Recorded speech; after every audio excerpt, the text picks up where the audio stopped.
من خدمت شما عرض کنم فوتبال جای نابودی نیست، فوتبال جای لذت بردنه. من قبول دارم که ما امروز از نظر فنی خصوصا بعد اینکه گل رو دریافت کردیم یکی از بهترین بازیامون رو انجام دادیم.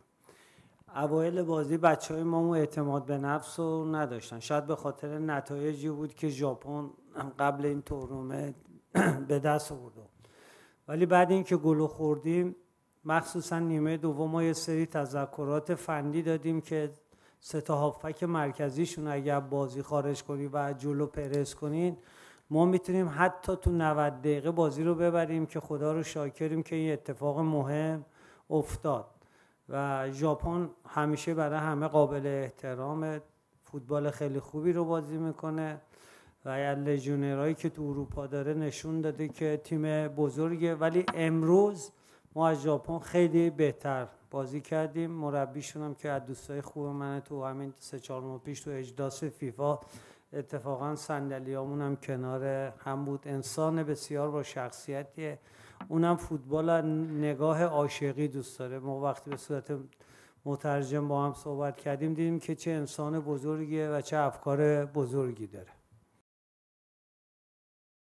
Very honored from the performance of their players, actually their sons. They gave everything that they had for Iranian people.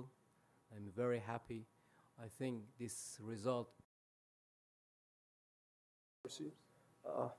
اول که خدا رو شاکرم که تونستیم بازی رو ببریم و همونجور که دیدید هر دو تیم سطح فوق‌العاده‌ای کیفیتی داشتن و خیلی بازی سختی بود و همونجور که امیرخان گفتن این بازی سطحش از سطح آسیا فراتر بود و الهی که ما تونستیم بازی رو ببریم و همه بچه‌ها گرم، دم همه مردم ایران که ما رو دعا کردن، چه کسایی که اینجا بودن چه کسایی که تو ایران بودن پشت تلویزیون بازی ما رو میدیدن، گرم و ممنونم از همهشون و امیدوارم که در آخر این جام با دست پر برگردیم به کشور و باعث سربلندی و موفقیت این پرچم و ایران عزیزمون بشیم.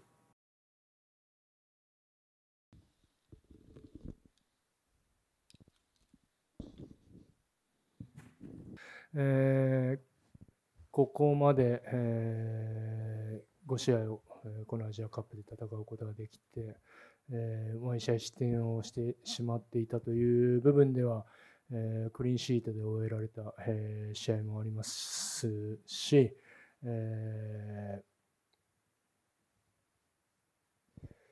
修正によって、改善していかなければいけない部分は、守備の部分、オープンプレー、そして、セットプレーでも出たと思います。Noto Peninsula earthquake victims, give them a happier moment. I regret that.